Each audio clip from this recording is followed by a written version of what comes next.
शाम बखैर। आप लोग देख रहे हैं शाम की चाय with your host doctor Afia और आज हम बात कर रहे हैं यूथ पे। आज हम बात कर रहे हैं यंगस्टर्स पे। यंगस्टर्स जिसके ऊपर हमारी दुनिया डिपेंड करती है, जिसके ऊपर हमारा मुल्क डिपेंड करता है, जिसके ऊपर सोसाइटीज़ डिपेंड करती हैं। उनकी अपब्रिंगिंग, उनकी करियर काउंसलिंग, उनके करियर एक्सप्लोरेशंस, उनकी क्रिटिकल थिंकिंग, ये सब चीज़ें जो हैं ये सब कैसे डेवलप होती हैं, यूथ डेवलपमेंट कैसे होती है और यूथ डेवलपमेंट ना हो तो माशरा कैसे सफ़र कर सकता है। Youth development, proper youth development के साथ माशरा कितना ऑर्गेनाइज्ड और कितना ज़बरदस्त तरीके से आगे प्रोग्रेस कर सकता है, लेकिन तभी जब आपको ये सारी चीज़ें पता हों, बातें पता हों। इसमें बड़ी इंपॉर्टेंट चीज़ आती है करियर काउंसलिंग की भी। करियर काउंसलिंग जहाँ हम बात करते हैं तो करियर काउंसलिंग के हमारे पास 2 3 4 5 ऑप्शन होते हैं। भाई ये ले लो, ये ले लो, ये ले लो। किसी भी यूनिवर्सिटी में चले जाओ, वहाँ एक करियर काउंसलर बैठा हुआ है, वो अपनी ही यूनिवर्सिटी के कोर्सेज आपको एज अ करियर काउंसलर बता रहा होता है। फिर आप किसी सेमिनार और किसी उसको अटेंड कर लेते हैं तो वहाँ पे भी जो यूनिवर्सिटीज़ होती हैं वो अपने ही कोर्सेज आपको एज अ करियर काउंसलिंग बता रही होती है। ओ भाई, we need to explore the options, we need to know the new options. हमारे पास अभी तक कोई एस्ट्रोनॉट क्यों नहीं है पाकिस्तान में? हमारे पास अभी तक कोई मतलब there so many things that are happening around the world but हमारे पास नहीं है। So many things can be created again according to the needs of the society, लेकिन नहीं है। ठीक है, हम बच्चों को क्या कहते हैं, ये वाला प्रोफेशन नहीं लेना, इसमें पैसा नहीं है। ये वाला प्रोफेशन नहीं लेना, इसमें ये नहीं है।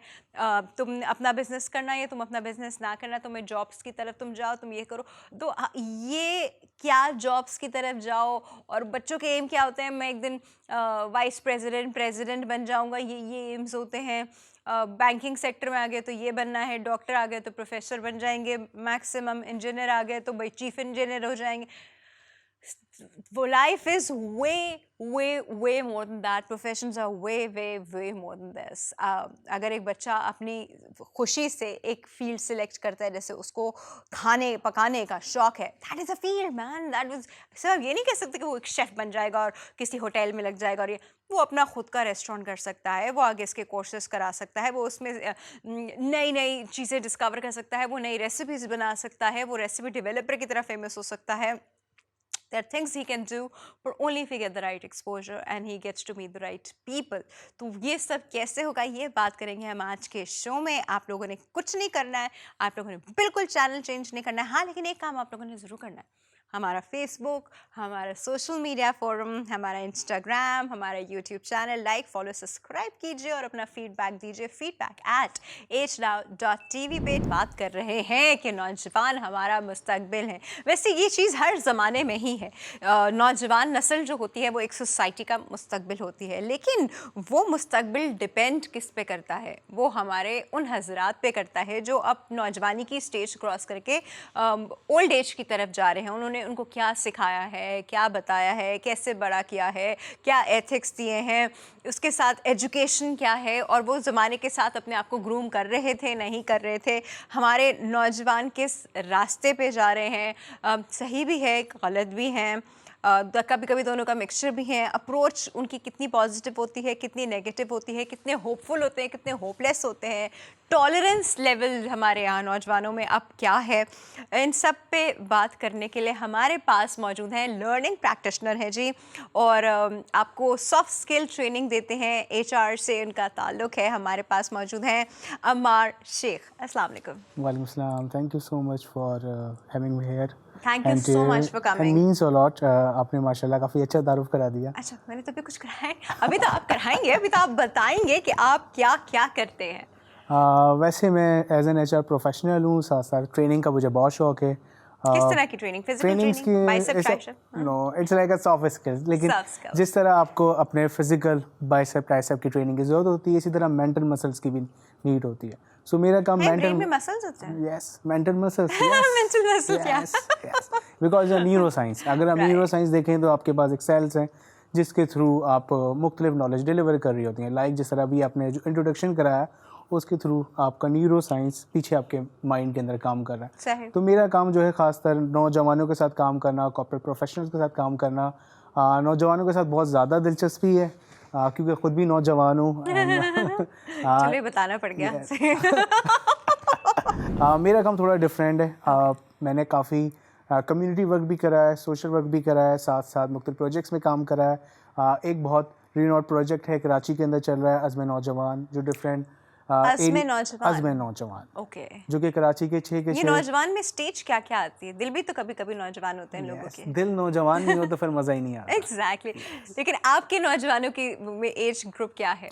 हमारा एज ग्रुप जो होता है वो 14 to 25। 14 to 25। 14 to 25। चलो मैं तो भी क्वालिफाई नहीं करती, I'm not even 14 now। 14 to 25 आप 30 तक भी कर सकते हैं। Whatever। Okay। It's up to you कि आप उसको कहाँ गेज करती हैं।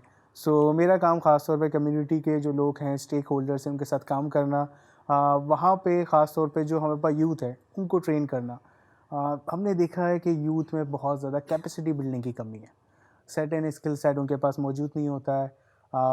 टॉलरेंस लेवल कम है हमारे पास यहाँ पे कम्युनिटी में, सर्टेन यूथ में ख़ास तौर स्किल्स पे। भी डेवलप करने होते हैं उनके, उसके साथ साथ मुझे लगता है कि उनको डायरेक्शंस भी नहीं पता टू ऑफ द करियर, उनकी करियर गाइडेंस नहीं हुई हुई, करियर काउंसलिंग्स नहीं हुई हुई, उनको खुद नहीं पता how to find that talent. वो कहते हैं ना हर इंसान के अंदर there is a talent hidden, but we don't know how to find it.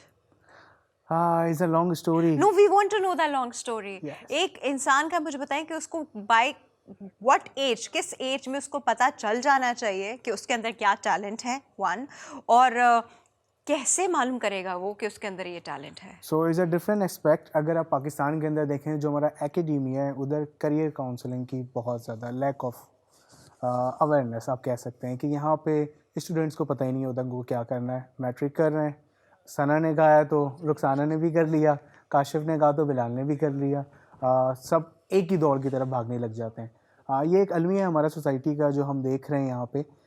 लेकिन जो सर्टेन एज आपने बात की है वो एज होती है 14, 13 to 14। 13 to 14 you 14, should be knowing what you are heading towards। No for the not, क्योंकि हमारे यहाँ ब्रेक्स नहीं होते हैं। अगर Okay. सर्टेन अब अगर वेस्टर्न सोसाइटी देखें तो वहाँ पे ब्रेक्स होते हैं, जहाँ पे for example university student university break लेता है। कॉलेज ख़त्म करने के बाद वो 1 साल 2 साल मुख्तलिफ फील्ड्स जाएगा, वहाँ पे एक्सप्लोर करेगा, फिर उसके बाद देखेगा मुझे क्या करना है। यहाँ पे स्टूडेंट्स डरते हैं काम करने से, सबसे पहला मसला ये। दूसरा जो सर्टेन स्कूल से हमारे पास पास आउट स्टूडेंट्स आ रहे हैं काम करने कॉलेज से में, डरते का क्या मतलब है आपका? मीन्स के एक सर्टेन माइंडसेट है, हमें पहले ग्रेजुएशन करनी है, उसके बाद एमबीए करना है, या ग्रेजुएट होने के बाद फ़ौरन जॉब की तरफ जाना है। अब इसमें मसला ये आता है कि आपने फील्ड्स एक्सप्लोर नहीं की हुई होती, ना कि इंटर्नशिप्स की हुई होती obviously नहीं की हैं, हुई तो उनको ये नहीं पता होता हमें कहाँ जाना है। और सबसे बड़ा सवाल ये, जो वो डिग्री या कोर्स को परस्यू कर रहे होते हैं वो किसके कहने पे करते हैं? वो अपने फैमिली उस पर कर रहे होते हैं कि भाई फ्रेंड्स ने के कहने कहा। पे करते हैं, यस, फॉर मोहल्ले में से एग्जांपल किसी ने कुछ कह दिया अगर फैमिली में कोई बैंकिंग सेक्टर से, लाइक माय फैमिली, सो वहाँ पे एक जोर है कि बैंकिंग सेक्टर पे सबको जाना है, सब जाएं, सब जाएं, अच्छा। बैंकिंग सेक्टर की तरफ जाएं। ओके। I am different. मैंने बैंकिंग सेक्टर को चूज़ नहीं करा, मैंने मुख्तलिफ इदारों के साथ काम करना चूज़ करा, मैंने डेवलपमेंट सेक्टर के साथ काम करना चूज़ करा, मैंने हेल्थ सेक्टर के साथ भी काम करा, और मैंने एक बात जानी कि नौजवानों में यहाँ पे टैलेंट है, बट उनके पास डायरेक्शन की कमी है, उनको ये नहीं पता। एक तो ये सेंटेंस मुझे जिंदगी में समझ नहीं आया, नौजवानों के पास टैलेंट है भाई, सभी के पास टैलेंट है, चाहे वो बच्चा हो बड़ा हो, जैसा भी, हर अल्लाह ने सब कुछ ना कुछ ब्लेस करके भेजा ही है। मसला कहाँ आता है? हमारे पास एक्सपोजर का आता है, उस टैलेंट को यूटिलाइज करने का होता है, उस टैलेंट को रिकग्नाइज करने का होता है। ये कौन से पॉइंट्स हैं जहाँ पे हम लोग लैक करते हैं? Is a two things. First of all industries कौन सा टैलेंट मांग रही है, उनकी डिमांड क्या है। सेम फिर जाते हैं यूनिवर्सिटीज़ के पास, यूनिवर्सिटी क्या प्रिपेयर कर रही है उनके मुताबिक, उनके मेयार के मुताबिक, कि वो इस तरह का टैलेंट प्रोड्यूस करें कि वो इजीली उनको इंगेज कर पाएँ। ये एक बहुत बड़ा गैप हमने देखा है, ख़ास तौर पर इंडस्ट्री के अंदर, ख़ास तौर पर नौजवानों में पाया गया है। अब फॉर एग्जांपल मैं आपको मिसाल देता हूँ कि सर्टेन टॉप 3 to 5 यूनिवर्सिटीज़ हैं, वहाँ के ग्रेड्स को ज़्यादा तरजीह दी जाती है, उनको पूछा जाता है कि आप इजीली यहाँ पे हायर हो सकते हैं। मैं यहाँ पे कोई डिस्क्रिमिनेशन की बात नहीं कर रहा हूँ, मैं यहाँ पे बात कर रहा हूँ इक्वल अपॉर्चुनिटी की। तो इक्वल अपॉर्चुनिटी के ऊपर बात की जाए तो मैं जब एचआर इक्वल फर्टिलिटी के साथ, अपॉर्चुनिटी को गेज करने का तरीका ही इक्वल नहीं है हमारे पास। तो it's a different, because for example अगर मैं एक रिनॉन यूनिवर्सिटी का ग्रेड हूँ और मैं पोजीशन पे आता हूँ, एचआर हेड होता हूँ या डायरेक्टर बनता हूँ, तो मे बी मैं प्रेफर करूँगा अपने अलुमनाइज को, क्योंकि मुझे पता है वहाँ से क्या टैलेंट आ रहा है। So it's a gap. दूसरा, जो करिकुलम पढ़ाया जा रहा है वो बहुत बड़ा मसला है। मैं करिकुलम पे ज़्यादा बात नहीं करूँगा, मैं करिकुलम पे आपको ये बात करूँगा कि एंटरप्रेन्योरशिप की बहुत कमी है। हमें नहीं बताया जाता कि बिज़नेस कैसे करना है। सबसे बड़ा एस्पेक्ट बिज़नेस को भी छोड़ें, सबसे बड़ी चीज़ फाइनेंशियल लिटरेसी। मजे की बात होती है कि लोग एमबीए करते हैं, मास्टर ऑफ बिजनेस एडमिनिस्ट्रेशन, कितने जॉब एमबीए करने के लिए। कितने एमबीए के अपने कारोबार हैं, कितने बिज़नेस हैं। सो द डिग्री क्लेम जो आप डिग्री पे क्लेम कर रहे हैं वो तो वहाँ पे आउटपुट ही नहीं आ रहा ना। दूसरा जो एक फुकदान मैंने देखा है कि जो नौजवान ख़ास तौर पे आजकल सोशल नेटवर्क पे मौजूद हैं, उसका यूजेज उनको नहीं पता कि कितना पावरफुल है। Like a TikTok, like Instagram, like Facebook. TikTok का यूज पता तो है। पता है लेकिन बट द ब्रांड, आप हर कोई इसके ऊपर, सही। कुछ लोग इसको सोसाइटी में बुरा मानते हैं बिकॉज ऑफ द यूजेज। आप जैसा कंटेंट देखती हैं वैसे ही आपके पास रिकमेंडेशन में आता है। मैं अगर रोज़ाना कुछ शोज़ देखूंगा तो मेरे पास वही शोज़ रिकमेंडेशन पे आएंगे, बिल्कुल। उसके अलावा कोई मेरे पास लर्निंग नहीं आएगी। दूसरा क्रिटिकल थिंकिंग, मुझे ऐसा लगता है और फील होता है, ये मेरी परसेप्शन है, you can say is assumption, critical thinking की बहुत बड़ा फुकदान है हमारी सोसाइटी में। क्रिटिकल थिंकिंग अगर हाउ डू हमारे एक्सप्लेन स्कूल्स में क्रिटिकल थिंकिंग? लाइक वो अपने लाइफ की क्रिटिकल एनालिसिस कैसे करता है, वो जो फैसले ले रहा है वो सोसाइटी के ऊपर से आ रहे हैं, उस पर थोपे जा रहे हैं, फैमिली की तरफ से थोपे जा रहे हैं, दोस्तों की तरफ से थोपे जा रहे हैं, या वो उसके क्रिटिकल एनालिसिस करके अपने आप को जज करता है कि मैं किस तरह बेहतर फैसले करूं। जो एकेडेमिया है, जो हमारा एजुकेशन सिस्टम है, वो हमारे पास जो ग्रेजुएट्स निकाल रहा है वो किस तरह के आ रहे हैं, इस पे क्वेश्चन अच्छा, है। हम अभी बात कर रहे थे क्रिटिकल थिंकिंग पे। क्रिटिकल थिंकिंग में होता है कि उसकी एग्जैक्ट डेफिनेशन पे बात करते हैं और हर इंसान कैसे क्रिटिकल थिंकिंग कर सकता है। उसी क्रिटिकल थिंकिंग के बेसिस पे वो अपना करियर भी डिसाइड कर सकता है, वो अपने बहुत इंपॉर्टेंट डिसीजन ले सकता है, वो अपनी लाइफ को डायरेक्शन दे सकता है। बट ये क्रिटिकल थिंकिंग हमारे नौजवानों में कहाँ है? शाम की चाय में अभी हम बात कर रहे थे क्रिटिकल थिंकिंग के ऊपर, जिसपे आपकी पूरी ज़िंदगी, आपके इम्पॉर्टेंट डिसीजन, आपकी लाइफ की डायरेक्शन, ये सब डिपेंड करती है। क्रिटिकल थिंकिंग का एग्जैक्टली मतलब क्या है? किस एज ग्रुप से ये क्रिटिकल थिंकिंग इंड्यूस करनी चाहिए या इंड्यूस हो जानी चाहिए? ये प्रोसेस क्या है और इससे क्या क्या बेनिफिट्स हम हासिल कर सकते हैं, ये बताएंगे सर। सबसे पहले तो सर मैं आपके सामने वो सिलेबस की तरह नहीं, define critical thinking. What is critical thinking? What is critical thinking? Don't ask me this question. But you need, अच्छा फिर हम ऐसे नहीं पूछते, हम कहते हैं सर क्रिटिकल थिंकिंग सुना होगा ना आपने, क्या है? I believe the critical thinking start from the kindergarten. जब बच्चा छोटा होता है, ब्लॉक्स के साथ खेल रहा होता है, उस वक्त उसको स्टार्ट बताना, समझाना, उससे फैसले करवाना, उधर से स्टार्ट हो जाती है उसकी क्रिटिकल थिंकिंग। क्रिटिकल थिंकिंग जब बड़ा होता है, जब वो सवालात करता है, सबसे पहले हमें क्वेश्चन एक्सेप्ट करने की आदत डालनी है। अगर कोई घर में बच्चा सवाल पूछ लेता है ये चांद गोल क्यों है, तो हम बोलते हैं चुप करके बैठ जाओ, ये ऐसे ही होता है, खुदा ने ऐसे ही बनाया।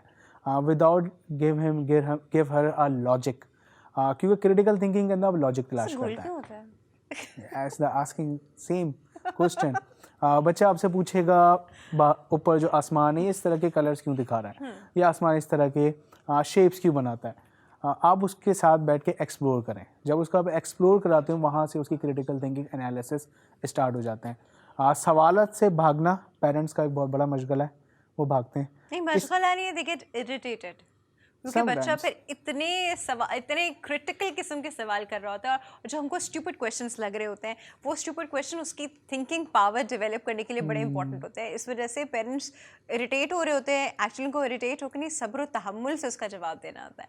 यस, सो अगर आप इस चीज़ में सिर्फ छोटा सा कॉन्सेप्ट देखें कि जो छोटा बच्चा है वो जब क्वेश्चनिंग स्टार्ट करता है, उस क्वेश्चनिंग में उसको आंसर नहीं पता, तो इसमें शर्मिंदा नहीं होना है अगर पेरेंट्स को नहीं पता कि आंसर इसका क्या है। उसमें ये कह सकते हैं लेट्स एक्सप्लोर टुगेदर, एक साथ मिलके फाइंड करते हैं, हम तो कहते हैं लेट्स गूगल टुगेदर। यस, तो इट्स सो इजी। खास तौर पे राइटिंग एक ऐसा मेथड है जो आपको हेल्प आउट करता है आपके थॉट्स को क्लियर करने में, कि जब आप लिखते हैं तो पता चलता है आपके थॉट्स कहना क्या चाह रहे हैं। Exactly. So it's give them explore. दूसरा, कुछ सर्टेन कॉन्सेप्ट्स हैं या आप फिक्शन उठा के पढ़ते हैं, फिक्शन आपको बहुत हेल्प करता है क्रिटिकल थिंकिंग में। अच्छा। यस, मैंने ये जाना किताबें पढ़ते हुए, मुझे किताबें पढ़ने का शौक़ है, मैं इनको रिव्यू भी करता हूँ, मुख्तलिफ़ चैनल्स पे, मुख्तलिफ़ जगहों पे इसके बारे में लिखता भी हूँ।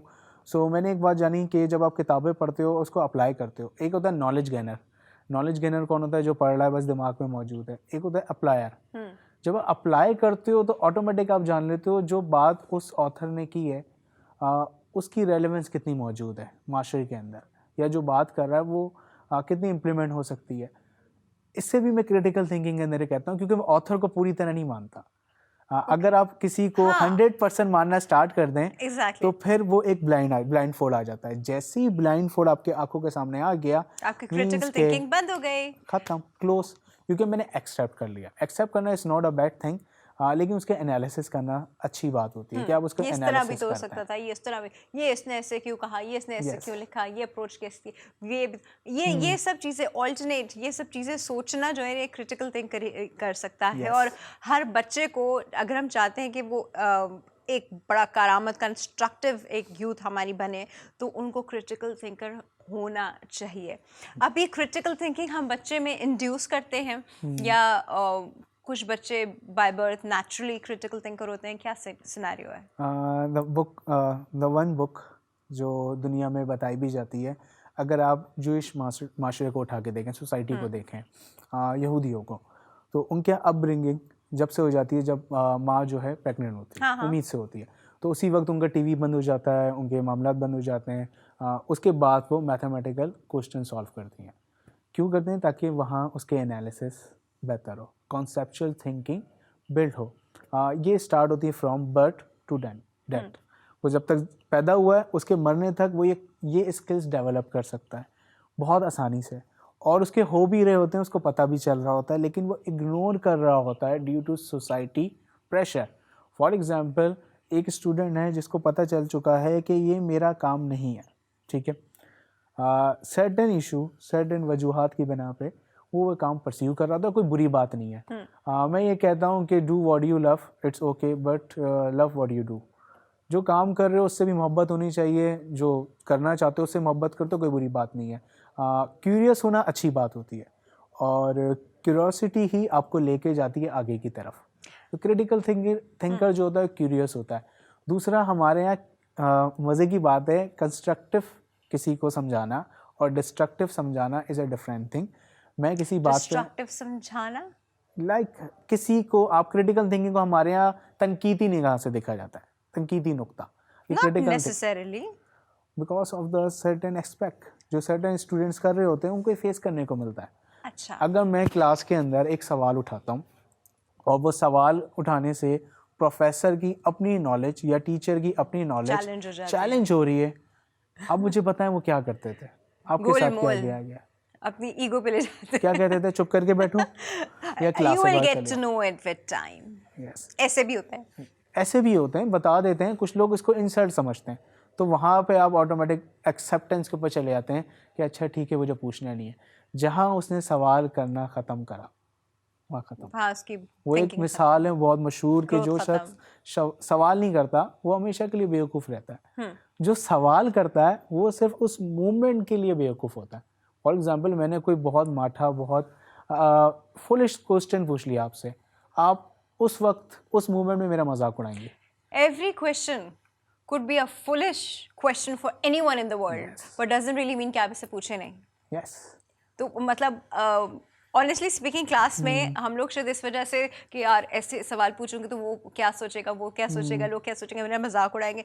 Doesn't really matter. आपका इस वक्त वो सीखना, वो कॉन्सेप्ट क्लियर करना ज़्यादा इम्पॉर्टेंट है। कोई क्या कहेगा, मजाक उड़ाएगा, दिस इज़ नॉट इम्पॉर्टेंट। हमारे यहाँ यूथ जो है वो इस प्रेशर में ज़्यादा रहती है कि उसके सोशल सर्कल या उसका पीयर ग्रुप क्या कह रहा है या क्या कहेगा। No, you have to, you बहुत स्टूपिड क्वेश्चंस भी करने होते हैं हमको ताकि आपका कॉन्सेप्ट क्लियर हो। यप, सेम गोज़ टू, अगर आप देखें कि सर्टेन कंट्रीज़ के अंदर जो छोटे बच्चे होते हैं उनको शुरू से वहाँ पे गार्डनिंग सिखाई जाती है। गार्डनिंग के थ्रू उनसे मसले जो हैं रिजॉल्व कराए जाते हैं। वो आइंस्टाइन की एक कोट है, वो सही है गलत उसके ऊपर बात नहीं करूँगा क्योंकि उसके अंदर सर्टेन लोग कहते हैं सही है, सर्टेन लोग कहते हैं गलत है। वो कहते हैं अगर मैं कोई प्रॉब्लम देखता हूँ, मुझे 1 घंटा मिलता है उस प्रॉब्लम को सॉल्व करने के लिए, तो मैं अपने 55 मिनट उस प्रॉब्लम को सॉल्व करने में सोचूंगा कि कैसे सॉल्व करना है। This is called a true critical thinking. 5 minute में इसको लगाऊंगा उसके एक्शन पे। सही। सो जहाँ आप स्टार्ट करते हैं क्वेश्चन करना, जहाँ आप सवाल करते हैं सर्टेन अपनी ही आइडेंटिटी पे कि मैं कहाँ से आया, मैं क्या कर रहा हूँ, मेरा क्या मकसद है जीने का, is a wonderful book, is a man search for meaning. Viktor Frankl नाम के एक ऑथर है, उन्होंने इसके ऊपर लिखा था और इसके ऊपर इन्होंने पूरा बताया था कि और वो कहाँ से आए थे, जब जर्मनी में नाजीस की हुकूमत नाज़ीज़ थी। के, हाँ। और आपको याद होगा कि वहाँ पे नहीं, मुझे याद नहीं क्योंकि मेरा बहुत ज़माना सारे नहीं फैल गया। जेनोसाइड वाला मसला चल रहा था। सही। वहाँ से उस कैंप से वो निकल के आए थे और उन्होंने जितना चेंज लेकर आए, उनकी मज़े की एक थ्योरी है और उससे बहुत मुझे पसंद है और मैं अप्लाई करता हूँ अपने स्टूडेंट से Which is? कि मैं पूछता हूँ like if you are depress, if you think कि ज़िंदगी के अंदर मीनिंग नहीं है, कुछ नहीं है, तो मेरा सवाल सिर्फ ये होगा कि अभी तक सुसाइड क्यों नहीं की। नौजवानों की जो है, मुझे लगता है कि उनके पास सेंस ऑफ डायरेक्शन इसलिए भी मिसिंग है क्योंकि उनको सिर्फ एक चीज़ बताई जा रही है कि you have to earn money, you have to earn money, you have to earn money. कोई भी वो इस तरह के एक्सप्लोर करने वाली चीज़ पे वो इस तरह नहीं जाते बिकॉज टाइम वेस्ट होगा, इसमें कौन सा आपको पैसे मिलने हैं, इसमें कौन सा आपका वो होगा, तो हमारे यहाँ जो यूथ है उसको सिर्फ ये कहा जाता है कि गो टूवर्ड्स अ थिंग जो आपको पैसे दे रही हो, वरना ना जाओ। तो ये भी अब हमारी यूथ जो जिसका आप एक्सप्लोर करने का कह रहे हैं ना, ऑप्शन एक्सप्लोर करे, 1-2 साल बीच में गैप ले ले, इस तरह सोचे, इसमें टाइम वेस्ट होगा और पैसे नहीं आएंगे। दूसरा देखें, ये मैं आपको money practical money approach money बता रही मैटर, हूँ। मनी हाँ। Is a reality. देखें, आपके पास गाड़ी है और उसमें पेट्रोल नहीं है, गैस नहीं है, क्या वो गाड़ी चल सकती है? That's not possible. आपको पेट्रोल की क्या ज़रूरत पता है और इलेक्ट्रिक कार हो। हाँ, मे बी इलेक्ट्रिक कार हो, मे बी ऐसे आप जो joke कह by रही the हैं, way। फॉर एग्जांपल वो चार्ज नहीं हो सकती, चार्ज तो नहीं हो चार्ज वो बिजली जो है वो फ्यूल है, उसके लिए वो मनी है। लेकिन पैसे के लिए सब कुछ करना, दैट्स नॉट पॉसिबल, आपको मीनिंग नहीं मिलती।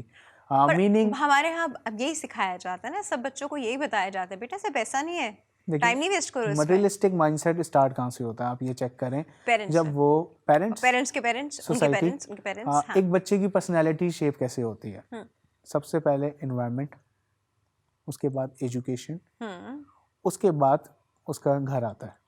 घर से आप, हमारे यहाँ एक बात की जाती है कि घर से ही इंसान सीखता है, ऐसा नहीं है। इंसान अपनी सोसाइटी जहाँ वो मौजूद है, सबसे ज़्यादा टाइम गुजारता है, वहाँ से वो ज़्यादा चीज़ें अडॉप्ट करता है। आपके बैठने का, मेरे बैठने का तरीका ये मैंने कहाँ से अडॉप्ट किया? अपनी सोसाइटी से अडॉप्ट किया। मुझे कब क्या बात करनी है, मेरे घर वालों ने सोचा ही नहीं मुझे कभी। यस, ये सर्टेन एटिकेट्स कहाँ से सीखे गए कि चाय का कप उठाना है तो मुझे इस तरह, इस लेवल पे इस तरह रखना है, ये सोसाइटी ने टीच करा। मैनर्स जिसे कहते हैं या एटिकेट्स कहते हैं। जो आप बात कर रही थी मनी की, पैसों की, तो पैसा कमाना बुरी बात नहीं है, पैसे के साथ मीनिंग होनी चाहिए आपकी लाइफ के अंदर, आपकी इनर सेटिस्फेक्शन हो। आप जब रात में जब जाएं बेड पे लेटें तो आप ये सोच के लेटें कि मैंने बहुत अच्छा करा। लोगों की ज़िंदगियों में आप कुछ ना कुछ इनपुट ज़रूर दें। हमारे यहाँ एक सर्टेन माइंडसेट है, कैसे दें? खास तौर पर एक यूनिवर्सिटीज़ का। इंसान जो 9 to 5 की जॉब में है, जिसका 9 to 5 का वो 9 to 6, 7, 8 हो जाता है बेचारे को घर पहुँचते पहुँचते, उसके बाद ना उसमें एनर्जी होती है, ना सोचने की कैपेसिटी होती है, उसको सिर्फ खाना खा के सोना होता है ताकि सुबह उसको फिर यही 9 to 5 वाला सीन करना पड़े। वो दूसरों की लाइफ में कैसे कंट्रीब्यूट करें? देखें, टाइम आपको थोड़ा बहुत तो निकालना पड़ता है। आप पूरा दिन ना निकालें, आप किसी को मेंटी बना लें। आप अपने इदारे के अंदर किसी को ढूंढ सकते हैं। आपके पास वो लोग हैं जो आपको चाय सर्व करते हैं, आपके पास वो लोग हैं जो आप लोगों को खाना सर्व करते हैं, आप उनमें से किसी को गाइड कर सकते हैं। इनर सेटिस्फेक्शन आती ही आपको दूसरे को देने में, गिव एंड टेक। गिवर या तो बहुत ज़्यादा देने लग जाता है, खाली हो जाएगा। टेकर क्या, बहुत ज़्यादा लेता रहेगा। जो आप दे रहे हो उसको रिस्पेक्ट दे रहे हो या उसको मेंटोर कर रहे हो। यहाँ पे एक्सपेक्ट आता है सबसे बड़ा कि आप उसके साथ रिलेशनशिप बिल्ड क्या कर रहे हैं। चैरिटी के अंदर लोग कहते हैं कि बहुत बड़ी सेटिस्फेक्शन है ऑब्वियसली इट्स ट्रू मौजूद है। अब चैरिटी का सवाल है। देखें, मैं ट्रेनर हूँ, मेरा काम है ट्रेनिंग। मैं समझता हूँ मेरी जो चैरिटी है वो मेरा टैलेंट है जो खुदा ने मुझे दिया है। मैं आपके सामने बात कर रहा हूँ। मैं मुख्तलिफ नौजवानों के साथ काम करता हूँ, कॉर्पोरेट प्रोफेशनल के साथ काम करता हूँ, उनको ट्रेनिंग्स कराता हूँ। तो मेरे नज़दीक जो मेरे एक्सपीरियंस है, जो मैंने सीखा है, वो मेरी सबसे बड़ी चैरिटी है लोगों के लिए। कि मैं एक दिन, हफ्ते में, महीने में, चलें हफ्ते में नहीं, महीने में एक इतवार 2 घंटे 3 घंटे आप वहाँ लगा लें। मेरे पास सर्टेन बैंकिंग सेक्टर डिफरेंट ऐसे कॉर्पोरेट प्रोफेशनल्स हैं जो कि मुझे कहते हैं कि हफ्ते में हमारे पास आधा दिन मौजूद हैं, कहीं ऐसा काम हो रहा है जहां हम जाके सिखा सकें, हम सिखाने के लिए तैयार हैं। अच्छा, मुझे हमारे एक और बात इसमें बताइए। लोग हमारे यहाँ पर रिस्क नहीं लेना चाहते और ना अपने बच्चों को लेने देते हैं, और बल्कि उनको ट्रेन ही ऐसे करते हैं कि no no no no no no, no, इसका कुछ पता नहीं भाई, आज क्या है कल क्या है कुछ नहीं पता, ऐसा रिस्क नहीं लेना, रिस्क ये होता आ रहा है, ये चलता आ रहा है, चलती चीज़ को चलाओ। ये वाला माइंडसेट जो है ना हमारे यहाँ पे, ये हमको कुछ एक्सप्लोर ही नहीं करने देता। सो मैं इस पे ये कहता हूँ कि एक बहुत as a new web series मैंने मूवी देखी थी, उसमें डायलॉग था, रिस्क है तो इश्क है, रिस्क है तो इश्क है। सो रिस्क में इश्क है अगर देखा जाए ऐसा अच्छा, डायलॉग। हाँ। सो रिस्क लें लेकिन कैलकुलेटेड, ठीक है। हम मिसाल देते हैं, ये तो मैं कहती हूँ, yes, start from the critical risk thinking. Calculated कैसे हो सकता है? अच्छा, मजे की बात है, चले आप मुझे बताएं कि हम मिसाल देते हैं बिल गेट्स ड्रॉप आउट था, हम मिसाल देते हैं मार्क जुकरबर्ग ड्रॉप आउट था, एलन मस्क ड्रॉप आउट रह चुके हैं, हमने इनकी मिसालें दी हैं। चलो हम इनकी तरह ड्रॉप आउट हो जाते हैं, ठीक है, अब क्या drop करें? out। लोग मिसालें देते हैं ना, मैं इसके अगेंस्ट हूँ, आप उनकी हिस्ट्री पढ़ें। हाँ, सर्टेन जगह इनके बारे में हिस्ट्री मौजूद है। आदत से ज़्यादा के पास इनके पेरेंट्स जो हैं रिच थे, उनके पास पैसा था, ठीक एग्जैक्टली। है। तो हम कहते हैं ना, बिल गेट्स ने देखें ड्रॉप आउट कर लिया हार्वर्ड या स्टैनफोर्ड, इसने किसी ने भी ड्रॉप आउट किया, लेकिन आप उसकी हिस्ट्री तो पढ़ें, उनके पास पहले से बैकअप मौजूद था, बैकअप मौजूद था, उनके पेरेंट्स सर्टेन ऑर्गेनाइजेशंस में लीड कर तो रहे वो थे, कैलकुलेटेड रिस्क था उनका। तो वो कैलकुलेटेड रिस्क था। ओह माय गॉड, क्या So- आपने किससे कभी सोचा था हम भी कैलकुलेटेड ब्रेक लेंगे? लेकिन उससे पहले thank you so much, you हमारा so बहुत much. मज़ा आया। अच्छा, हमारी बातें इतनी डिमेंशंस में चली गई कि अभी मैं उनको समेट ही रही थी, टाइम थोड़ा सा ख़त्म हो गया। डजंट रियली मैटर, हमारे पास आते रहेंगे और इसी तरह की मल्टी डिमेंशनल गुफ्तगू हम लोग करते रहेंगे। हमने यहाँ पे क्रिटिकल थिंकिंग और यहाँ पे रिस्क टेकिंग और पता नहीं बहुत सारी चीज़ों पे बात की जो कि हमारी यूथ को अफेक्ट करती है। ऐसी ही बातें हमारी चलती रहेंगी। छोटे से ब्रेक है, विल बी राइट बैक।